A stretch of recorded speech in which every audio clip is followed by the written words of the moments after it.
stand by. We are live, baby. Okay. All right. So welcome. I see we've got some people joining us here. We'll wait a while until a few more are here before I introduce my fabulous guest. So welcome to our Freak Show Live here, our special Sunday edition of the American Political Freak Show. This we don't usually do it on Sunday afternoon. I think that people are probably trying to take a break from politics on Sunday afternoon and not and maybe go to the beach on these last days of summer. But we just feel like yesterday or two, when the Ghislaine Maxwell transcripts dropped on Friday, I think we decided that we needed to look into them. So what we're doing today is we are discussing the Ghislaine Maxwell the fake transparency of the transcripts of Trump's personal lawyer / the nation's deputy attorney general in Tallahassee interviewing for 2 days Jeffrey Epstein's procuress, Ghislaine Maxwell.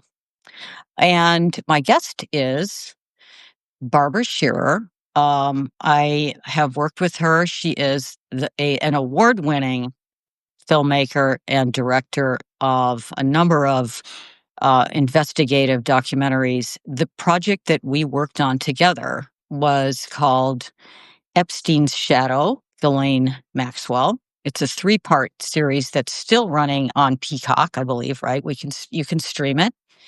And I am coming to you live from Chicago today at Brother's house, where we're waiting for Donald's domestic army to come and rescue our city from apparently crime that's not visible to me from where I'm sitting and hasn't been visible for the last 24 hours.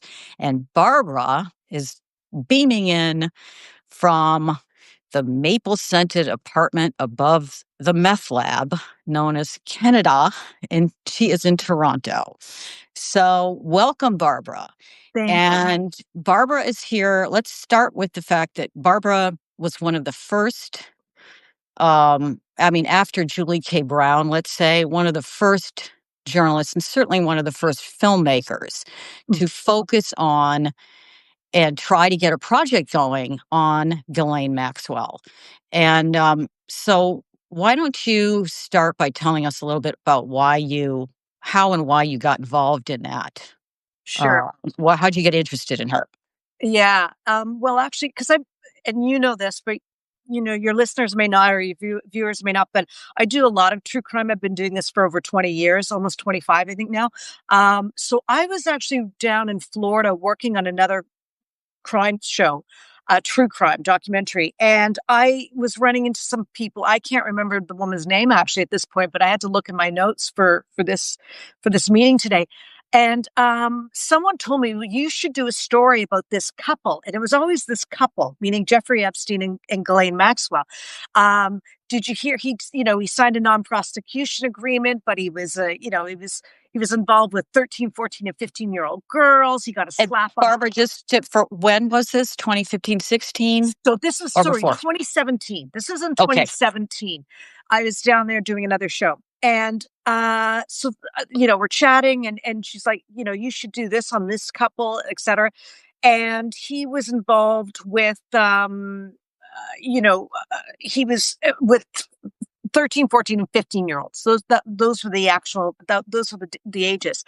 And then he had this woman that was his girlfriend who was, also bringing these girls into his Palm Beach place. And it was like, really, I'd never heard of the guy.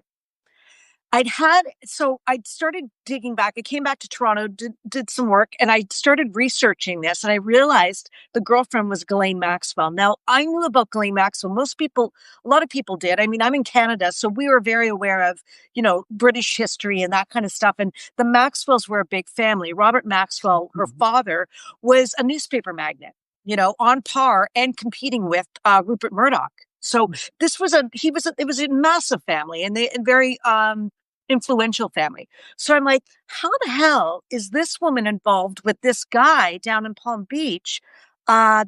this Epstein guy. So I start digging in, and what I did is I called up, or I found the lead detective in the case. Because, like I said, this is 2017. It was done and over with, and no one was talking about it. And really, it hadn't gone national. His arrest and prosecution agreement. It was a Florida Right. story. Just to clarify, at this point, Epstein is still flying around the world on his jet and living 100%. and living high on the hog and hanging out with Jean-Luc Brunel and having his Paris apartment and still moving, transporting Freely. Eastern European women and girls back and forth. He's He on the just move. went. Yeah. He's free. And He as it was known in Florida, he got a slap on the hand and he's back to his and before. Ghislaine has moved on ish. Yes, because in 2017, yes.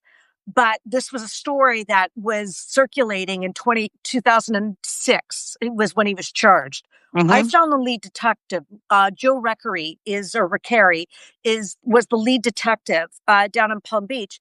And he was, he's now passed away. He passed away a year later, but I actually interviewed him at the time it was Skype.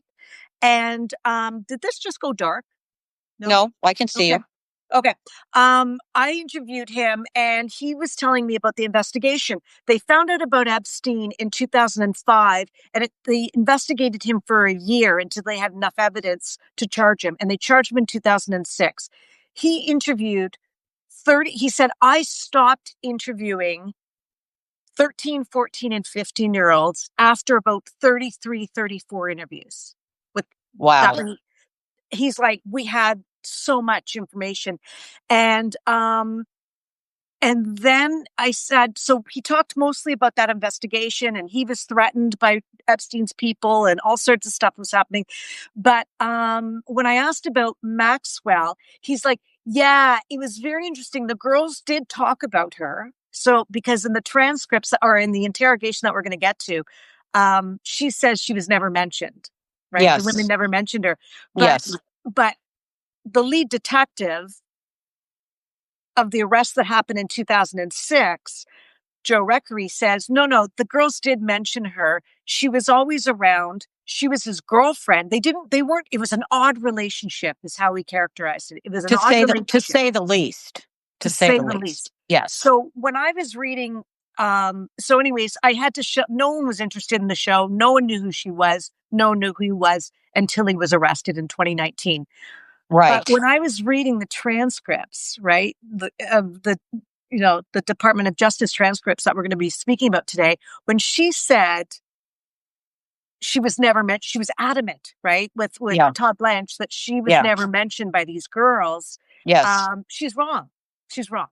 She's lying, actually. Yeah. And of course, anybody who was paying attention to the trial, as we then did, of her trial in 2021, 21 or 22, I'm getting my years. But anyway, in her trial, which is widely covered, every one of those girls, there were a lot of girls testifying, now adult women testifying about her activities. So for her to sit there in front of Trump's personal lawyer / our deputy attorney general and say, those girls never mentioned me.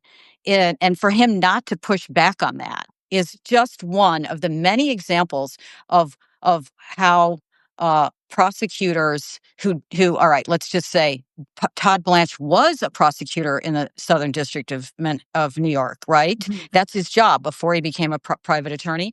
Right. You don't question people that way. And that's been brought up in the discussion. But let me just give an overview quickly about the transcripts, and then we'll move on to them. Sure. Because that's I really want people who are listening are probably not going to have the time to sit through 400 pages of this 2-day conversation. But let's just go over very quickly what happened here. So right after the Wall Street Journal publishes the birthday book with Trump's message to Epstein, Todd Blanche, very shortly thereafter, hightails it down to Tallahassee, where Ghislaine Maxwell is in federal prison serving a 20-year sentence.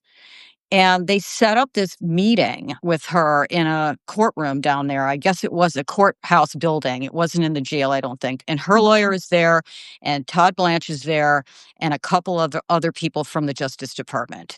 And he spends 2 days with her. The reason for this meeting is not clear. Anybody, all of us who were paying attention to this, assume that it was so that he could get her to say, well, Donald Trump was a perfect gentleman. If because we knew that now that his name is all over those documents, and that's why they don't want to release them. Mm-hmm. So she basically they start the entire conversation, because it was a conversation, not an interrogation, if you ask good me. point. But it's right off the top. I just want to say, that, and she fawns over him. I mean, she vindicated him almost right at the top. Yes, absolutely. So just an overview, the transcripts in general are ridiculous. It's a ridiculous situation. The interaction between her and Trump's lawyer is so bizarre that it could actually be turned into an off-Broadway play without any alteration at all. In my view, it's a lot like that FBI transcript of the FBI interrogating Reality Winner, which then turned into a play. And verbatim, they made it a play and then turned into a movie. It's that ridiculous. You're watching an attorney being extremely apologetic and extremely polite to this woman who is, I mean, politely to say, a malignant figure. And then you watch her memory lapses and the the allegations that she's making and so on. So when Blanche goes down there, as we've agreed, he goes down there for one reason, I think, and that is to get this money quote, and she serves it up. And this is the quote: "In the time that I was with him, he was a gentleman in all respects." That's all you needed. That's gaslighting. You got that quote out there, and right away, the right wing influencers and Fox News have run away with it, and it's supposed to exonerate him.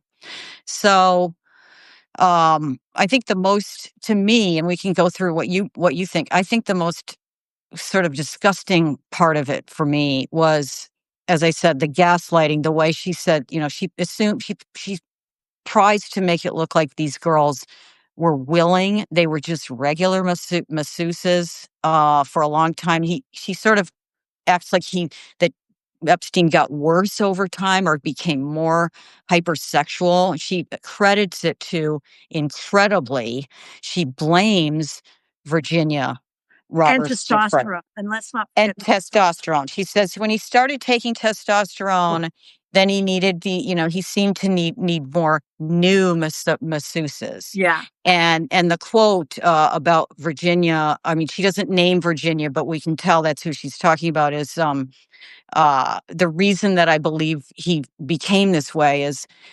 she was a self-confessed, having been sexually abused as a young girl, and was trained in a sex program by a pimp. And in that, she blames, Virginia's sexual abuse and apparently trying to make her seem like she's trained to turn Epstein into the monster that he became. And I think that's just absolutely unforgivable. It's ridiculous. So what do you find in there that you thought was most interesting? Well, among the 400 words? Yeah, no, I mean, there's so many points. I think what was most notable for me really is, there's a lot, and we'll get into it, but um her her answers were so predictable, Nina. There was nothing. She absolutely whitewashes history, right? Completely distances herself from Epstein, never says girls, always says women. And Todd Blanche didn't help that. He would say masseuses as opposed to girls. You know what I mean? Like she was always calling them masseuses. They're all, so is Blanche, though. It was just like masseuse. No, this is a bit more than that. These are 13, 14, 15-year-olds, if we're to believe, Detective Joe Recarey in Palm Beach, but it's just like, so there's she was predictable. She was absolutely predictable. I think what I found remarkable, and we should do a whole other hour on this at some point, is Todd Blanche. He was absolutely useless. He tiptoes around her.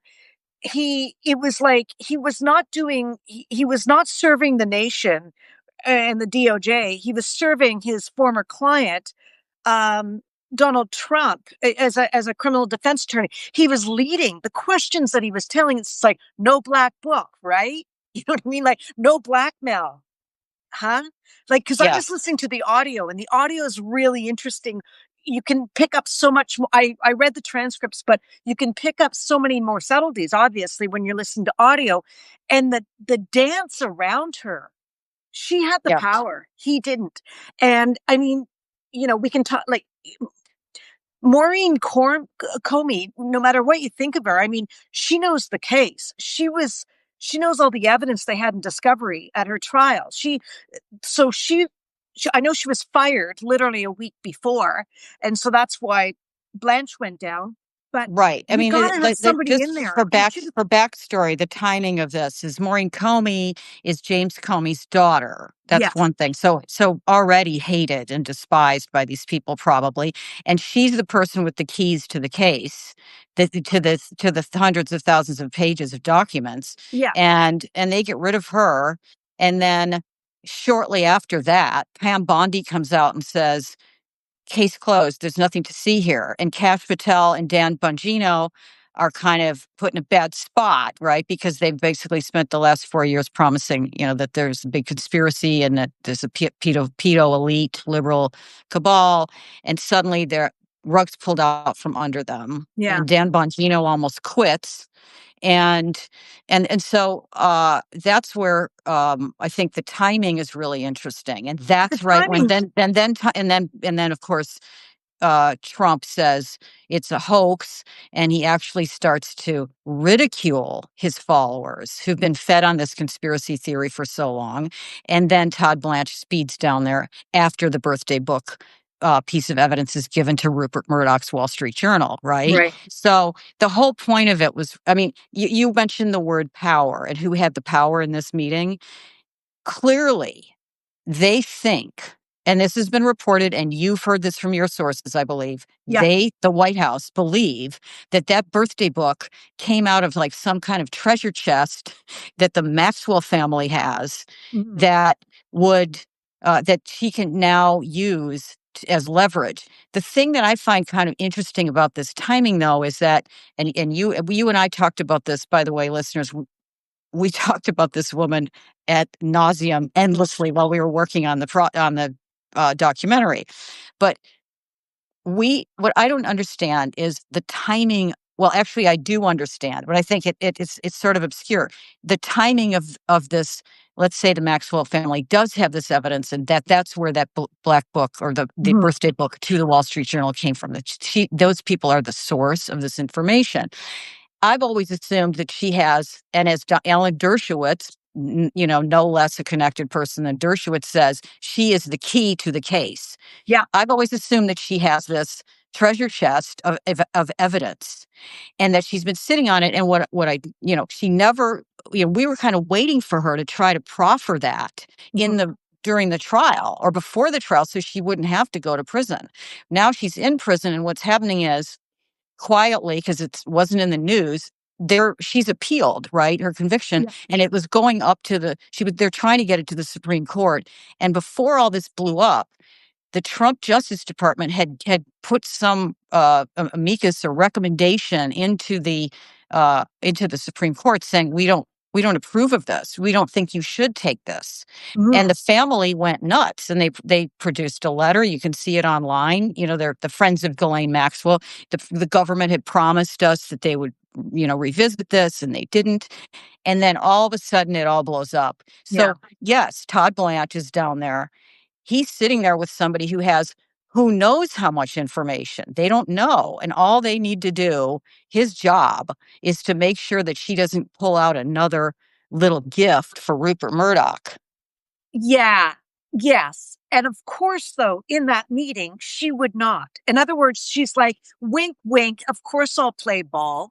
Right. I Absolutely. want a pardon and get me out of Tallahassee and into the Club Fed in Texas because my sister lives down the street. I mean, this is all about getting a pardon. And this is exactly, I mean, we researched this woman. We dealt with so many, for years, actually, who this woman is. It's absolutely aligns with how she has behaved with her father, with Epstein, and now with the feds in terms of, you've got something I want, I will play ball, Hmm. right? I Hmm. won't remember certain things. I will never incriminate you. Like, I need the 30 million from Epstein. I need a pardon from Trump. I need this from whatever it is. This woman knows how to play ball. She's absolutely street smart, you know? And that's essential. And that's what I'm saying is nothing new. Everyone, I'm sure everyone knows that, but I just think it was such a charade and it was so performative. Hmm. Um, this interrogation, and I put it in quotes, you know? And the words charade and Yeah. words charade and performative are very apt here, and Yeah. that's why I'll say again, if there's anybody in theater who's interested in making an off Broadway I play, you've got it written right in front of you. It's a farce. Yeah. It's comedy. It's tragic comedy, and Well, it's the direct, and it's also such a I don't say lawless, but it's such an out of the norm legal operation. Um, and the moving of her is against the rules of yeah. the Bureau of Prisons because she's a sex offender, and that Yeah. sex offenders do not go to the Club Fed. Right. And now there she is down there. I just want to quote a couple of her comments, or some of the things from the record. Um, Sure. One of the things we haven't talked about is how um, Blanche constantly referred her back to uh, liberal uh, liberal men, right? Well, what about Bill Gates? Did you ever see Bill Yeah. Gates get a Larry massage? Summers. Did you ever see Bill Clinton get a massage? And then she throws in these names like, or he throws in these names like, did you ever see Andrew Cuomo around? And as you were saying before we went on, like, why are you talking about Andrew Cuomo? Like, JFK what do we care? Jr. JFK There's no, Jr. and JFK Jr., who she then says, I fancied him. But it's just I fancied him. his interest in these guys. And then they bring Bobby Kennedy in. So Oh he's yeah. got his list of like he needs these Democrats, he needs these progressives, he needs her to, and she didn't really play ball with that. But what she did was she denied that she had ever seen a man do anything. And I just want to quote from this because it's so ridiculous. He says, well, what about Bobby Kennedy? Did he ever get a massage? And she says, well, he I mean, I can't do the British accent, sorry. Yeah. I mean, yesterday, if I didn't make it clear, I will reiterate it. I never, ever saw any man doing something inappropriate with a woman of any age. I never saw inappropriate habits. And then she stops. Now, I'm not going to say hands that to me is not inappropriate. Now, somebody's inappropriate in mine may be very different, but and then Todd Blanche jumps in. Yep. And then she says, we're not talking about anything that resembles the accusations that we've Yeah. Yeah. Yeah. discussed here. So basically, she's leaving the little room for her libertine practices that, or whatever she thought she was doing. And Todd Blanche, yep. And then moves I on. know, but I mean, like you said, Blanche is another show altogether. I would love to spend that. Like that was just an unbelievable interview, and this guy is just too much. But he drops all these names, and I love this one though, Nina. He says, I don't, I mean, in terms of the absurdity of it all, is what I mean. He's like, okay, so it's in my notes here. It's okay. So we've covered royalty and we've covered, some big business names and stuff. Is there anyone I'm missing? Right. Sorry, hang on. Let me back this up. They talk about the connection to Mossad, which has always been floating around. Let's be honest. everyone we've always thought, or many have We thought, had that and is we had people connected on to we had people on the series talking about it. We absolutely had that CIA, ex-CIA agents, we well, had this is just such ex-Mossad agents. a bigger animal, a bigger beast. Where's the money coming from? All this kind of stuff, right? And why did he get a slap on the hand in Florida, et cetera? It goes on and on. Is he connected to intelligence? Was it CIA, FBI, Israeli intelligence, MI6, whatever, Russia? That's everything's been floated around. Everything's on the table. Everything's on the table, as it should be, right? Because so many things just do not add up with this man, right? So I love that they said, so have you ever been, involved in anyone with Mossad or anyone? And she's like, not deliberately. Yes. Well, in my world, not deliberately means yes, right? That's a yes. Now, does Todd The Blanche accidental spy. not deliberately? It's a great answer. And does Todd Blanche, what does he do? He moves on. Okay. That's what, and the next, it's Asked and funny, answered. I have, that's on page 189, by the way, because I remember these, like the most salient remarks are sticking out of me in terms. So right down, then he goes, okay, and we've mentioned all these names. Is there anyone else I'm forgetting? So we've done with the Mossad question. Moving on. A minute later, she bombs. She drops the bomb. Ehud Barak. She offers up Ehud Barak, And who was tell our listeners who he is. okay. Ehud Barak was the former prime minister of Israel, but before that, he was running Israel intelligence. Okay, like the Israeli intelligence, and so a minute after asking about Mossad and deliberately no, she drops the bomb. Ehud Barak. Blanche, in all his brilliance, on the heels of that name, says, "So, other than testosterone, was Epstein doing any other drugs?" Like, she just drops a bomb, and he goes on to, what other drugs was he doing? I mean, Incredible. it was unbelievable. And then they took a break, and it's actually his friend, his colleague Dan Pasterna. How do you say his name? Diego, excuse me, Diego Pastana. After the break, goes in and asks about Ehud Barak again. Like he's Yeah. at the break, he's probably looking at Todd, going, "What the hell Hey, was that?" boss. Yeah. Yeah. Yeah. It's fascinating. And just a word, I guess, about he does ask her quite a bit about the blackmail concept and the surveillance cameras, Yeah, right? And a little bit. because that's part of the conspiracy theory that I would say we agree with the mega or QAnon types that actually is something that might have been going on because he had cameras in every one of his dwellings in Yeah. all Well, sorts of I would spots. say we agree with the victims who we interviewed, And and we there's agree so with the victims right. that they were surveilling this behavior and that he was using it. Yeah, Because otherwise, why would Leon Black fork over so much money? Why are they giving him, why is Wexter Bill handing Stanley him too. power of attorney? Um, you know, it's either that or there's some you know intelligence connection where they're laundering money around. Maybe it's a combination of, again, everything's on the table. But And the it's all just information. No one says he used yeah, it. It's that he has it, right? It's that he always has it, and about all he had to, and that's all he needed. But anyway, she denies the surveillance cameras, right?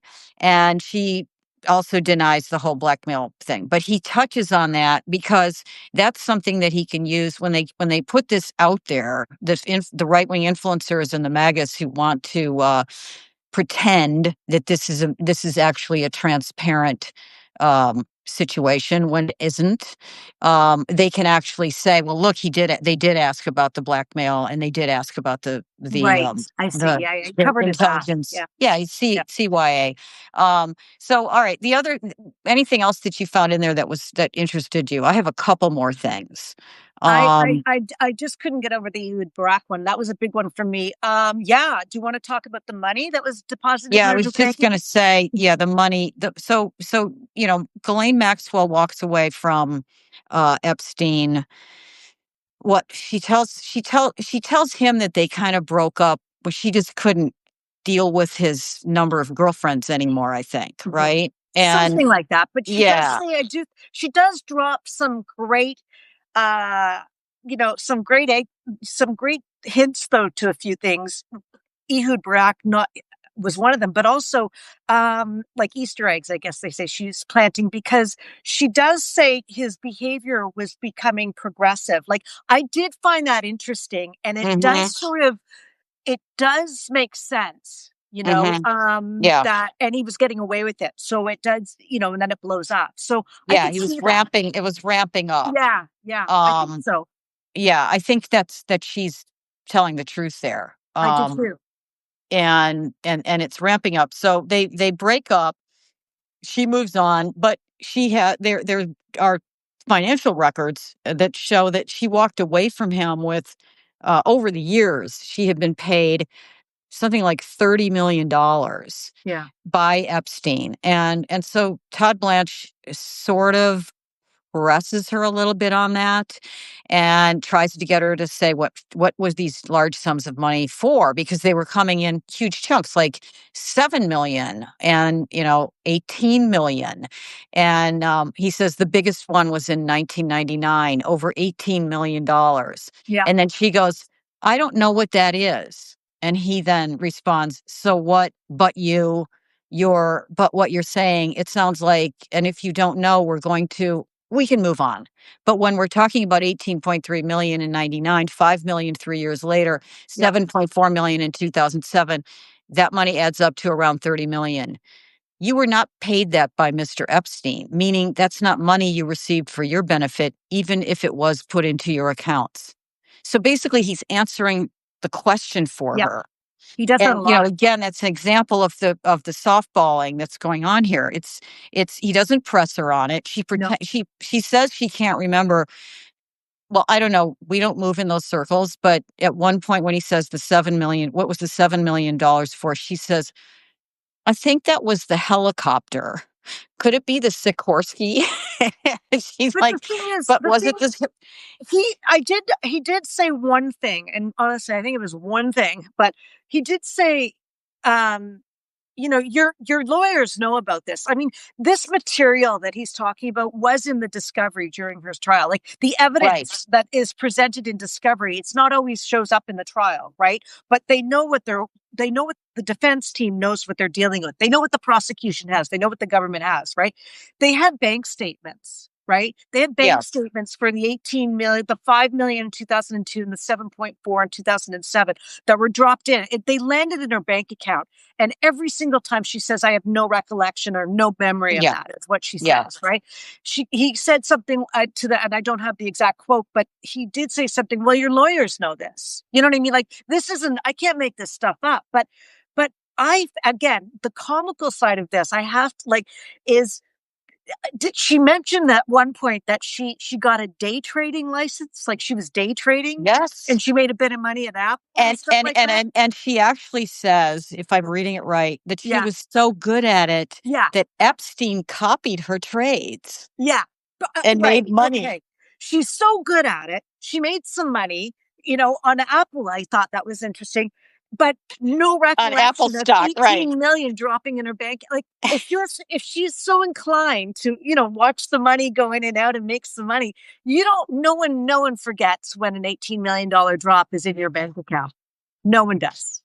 No one forgets. Well, No. that's you and me. That's how they do it up in Canada, Barbara. Oh man. Maybe It's forget. just so many things. But Yeah. you know what? I will mention this. So even though she wasn't mentioned in the Palm Beach case, she was never a part of her name was not part of the non-prosecution agreement, right? Like, Right. But it's some of the, assumed. Yes. yeah, it was assumed she was one of the people around him, but it was she wasn't named, like Sarah Kellen. There are other names that were literally named in that. She Right. wasn't, right? But she did give when he was getting his prosecution. He got different testimonials from various different people saying he's a great guy, right? Like, Right. that's why he got a slap on the hand, right? Well, there's a variety of reasons why he got a slap on the hand, but he had various different people give testimonials. She gave a testimonial saying, much like she just did with Trump on Friday, or, from what when in the Blanching. Perfect gentleman. Perfect gentleman, fawning. It was total overkill, right? With both Trump and Epstein. Like, she's done this before where she's like, and that was in 2007. And then in 2007, she gets a 7.4 million bank transfer, right? Like, that lands in her bank account. So, conspiracy or coincidence? I don't know, but well, it's sort of like Trump's, crypto intake machine. Like, or, the tariffs are up and they're down. Oh, they just dropped the tariffs on one nation. Oh, so some crypto money just went into his black money account. I mean, I'm using that as an example. Don't mention tariffs to me, Nina. It's a little sensitive being a I Canadian. am so sorry. Well, you have my official apology for all of Americans for what's going on up there, and we're really disgusted. So yes, he's the money thing is, he addresses it, but he softballs on that. Because really the whole point of this is not to get down to the bottom of that, right? What the point of this is, the whole point of the 2 days comes out in the conclusion, what Todd Blanche decides to do at the very end of the 2 days, which is he ends the interview after softening her up and being polite to her and, making sure that her feelings aren't hurt and that she gets enough time to stop and eat and he doesn't press her on anything. After softening her up for 2 days, he pops the question. Literally, this is the last section, the last page. I'm just going to read it. Todd Blanche, do you remember being told or knowing where the book is now? And he's talking about the birthday book. And then she says, no, but Todd Blanche, okay, Ghislaine Maxwell. And I assumed that they leaked it because, well, where else would it be if that's what it is, if it's true? And Todd Blanche says, okay, so I'll say it to you as I've talked a little bit to your lawyer about it. I said to you yesterday that the purpose of what we did yesterday and today was exactly what we did, which is to have a conversation about Mr. Epstein and about you. And I think it's very challenging to talk about everything we talked about. And in 1.5 days or in just a period of hours. So I'll talk to Mr. Marcus, that's her lawyer, about kind of what we're going to do next, if anything. I'm not being coy. I don't know yet. I don't know. So we have a lot of work to do. We'll do it with your lawyers to the extent we have questions or follow up. And this has been very helpful. And I think it was you, who kind of said you wanted to talk, and we gladly accepted it. So I do appreciate you being willing to meet with us. And I expect we'll be in touch soon. And then, of course, the in touch soon was the car that delivered her to the, I assume, the luxury Camp Fed. So, there's no question that to my mind, that the purpose of this was to ensure that there weren't any more releases from whatever might be in the family safe, the treasure trove, and in the safe in the villa in France or wherever the Maxwell folks are living, or the lawyers, because I think they do think that was her. They called this a proffer, but the real proffer was giving that book to Rupert Murdoch. So I just want to cover. We're closing in on. Well, we've gone over half an hour, but there's still a lot of people here listening. Talk to me a little bit about. You did a documentary on the JFK conspiracy, the JFK assassination doctors. Which was, I believe, Emmy nominated and shortlisted for Emmys. It was shortlisted. And didn't quite get the nomination. Okay, shortlisted for Emmys, and it was out last year. It got a lot of attention. And so you've looked at the JFK conspiracy, and you've studied that aspect of it. And talk to me a little bit about how and why the Epstein case may or may not resemble that conspiracy theory in its legacy. Yeah, I think that's a great question. I did, even when I was working on JFK, Came out in 2023, actually, November, when the anniversary of his death. And in that, I didn't interview the doctors. There was footage I had of 7 of the doctors that were already interviewed 10 years earlier, because 5 of them are dead now, just so you, who had first seen JFK, and they all believe there was a second shooter. One of them actually believes there was Amazing. a third shooter. Okay. So, but And these are the American doctors that were what? They're military doctors? These are the Parkland doctors that first saw in the JFK hospital in Texas. when he came into emergency, right? Trauma room 1. And so they had no agenda. They didn't know the narrative that was circling around outside. They were just treating the patient, right? But it took them. I mean, these guys were all in their 80s when they were interviewed 10 years ago, right? I did a bunch of new interviews that are throughout the show, but my point being is, it took them that long to come out and say, I think there was definitely 2 shooters. This was the shot here was from the front. That means it's not from the back where Oswald was.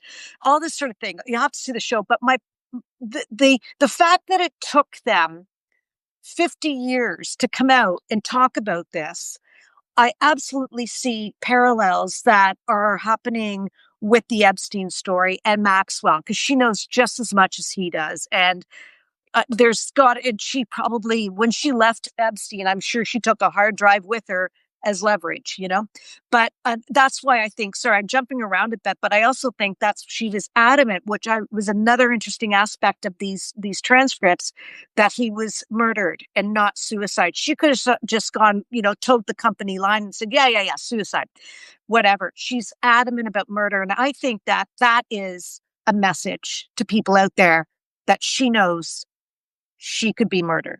That's what I think. That's just my speculation on my theory on that. But all of this, though, there were so many parallels when I dived into JFK, which is a year after our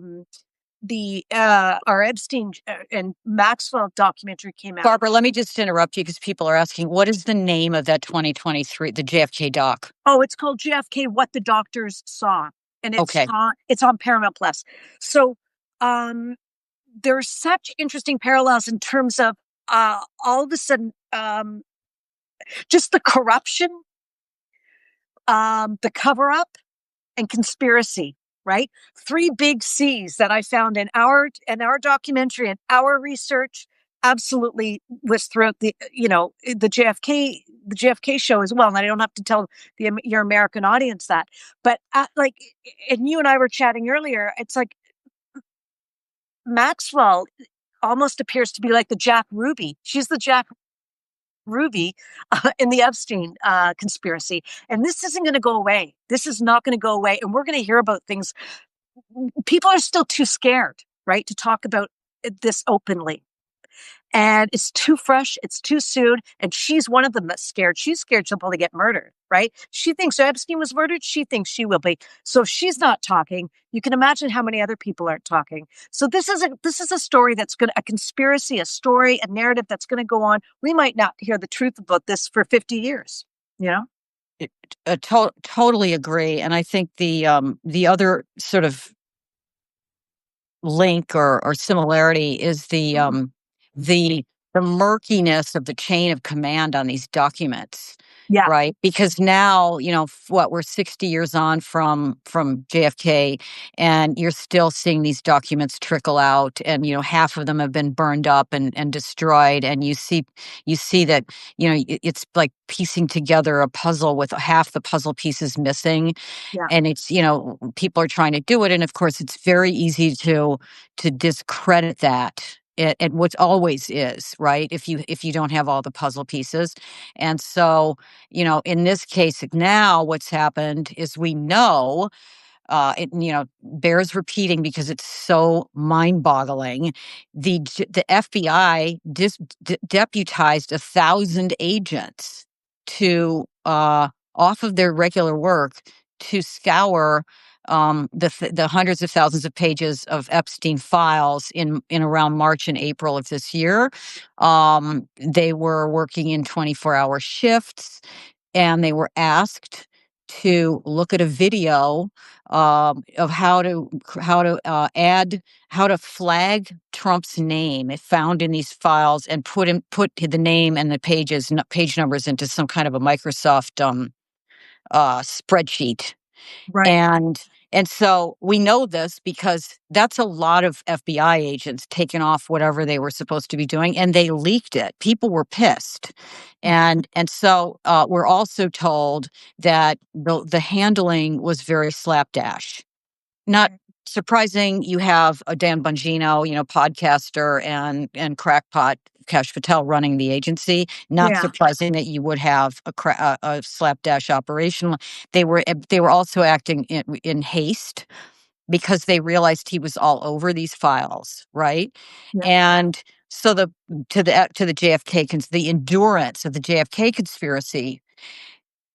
What's going to happen here is, even if they drop those files on the House Oversight Committee, or, if the Democrats ever take power again, or the Republicans come to their senses and say, we really need all this stuff, which they seem to be doing a little bit of in the House, even if they manage to extract the real stuff, there will always be doubt over what is in there and what is not in there that should be in there, right? Absolutely. I honestly, if you put 1,000 agents on it, and you say make a spreadsheet to 1,000 of them, and they put all of the Trump mentions in there, what is the likelihood that these documents are now going to drop these files, and that you're going to see all of the Trump mentions? What is the likelihood? I would say pretty dim, pretty slim. And it's not And just his name, though, too, Nina. I know he's the only one worried about his name. I get that. And no one else. well, no, he's not the only one worried. He's the only one who has power to actually erase himself utterly. But he's mostly concerned about his name. He doesn't really. Yeah. Are you kidding me? Does he care about Leon Black and Jess Staley and those guys? Please, bankers, take the bankers down. The bankers who didn't give him the loans Blanche brought those names up, though. That's in the transcripts. He brought up Stanley. He brought up Leon Black. Again, it was Mickey Mouse. It was Mickey Mouse. Right. Right. It's smoke and mirrors. Yeah. And as we said, it's going to make a great off-Broadway play. Whoever grabs this first can I'm dying to see who the actor is who's going to play Todd Blanche, because honestly, I'm more obsessed with him right now than I am with her, because I cannot believe the ineptitude of that conversation. It was mind-boggling.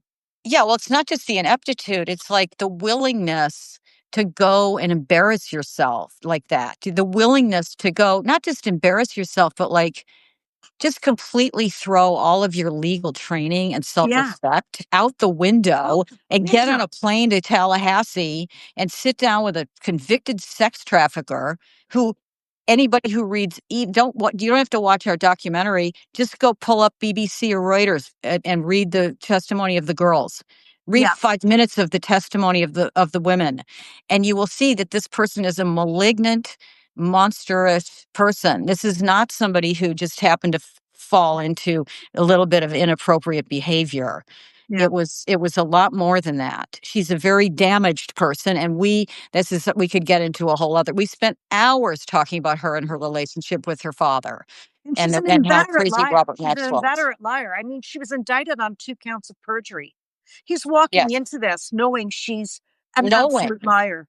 And he's doing it for Donald Trump.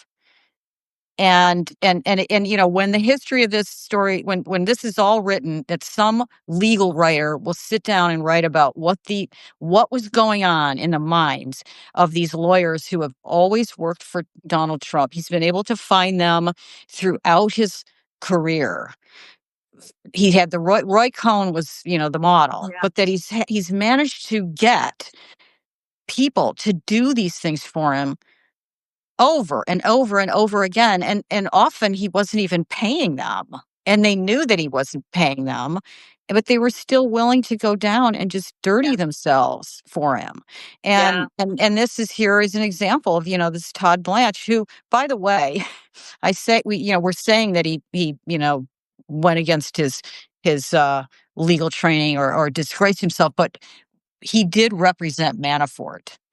Before he represented Trump, he represented Manafort. Okay. Yeah. So like there is this cabal of lawyers who are just willing, why not? And I mean, is it about the money? I don't know. We'll have to, maybe someday he'll write his memoir. Proximity to But power, that goes a long way too. I think it does. Yeah. So anyway, well, here we are. Boy, we've gone almost an hour, and I could go on forever. I really love chatting with you, and I hope our listeners enjoyed this and were edified. And please go and have a look at Barbara's work and our film. Epstein's Shadow, Ghislaine Maxwell, in the 3-part series, streaming on Peacock, and I think you can get it on Amazon if you want to give Jeff Bezos some money. And thank you for watching. And Barbara, do you want to say anything else? I'm so grateful. Always so fun to talk to you. Always a delight, Nina. Oh, Anytime. Can't wait great. to do it next time. We'll have you back. All right. Okay.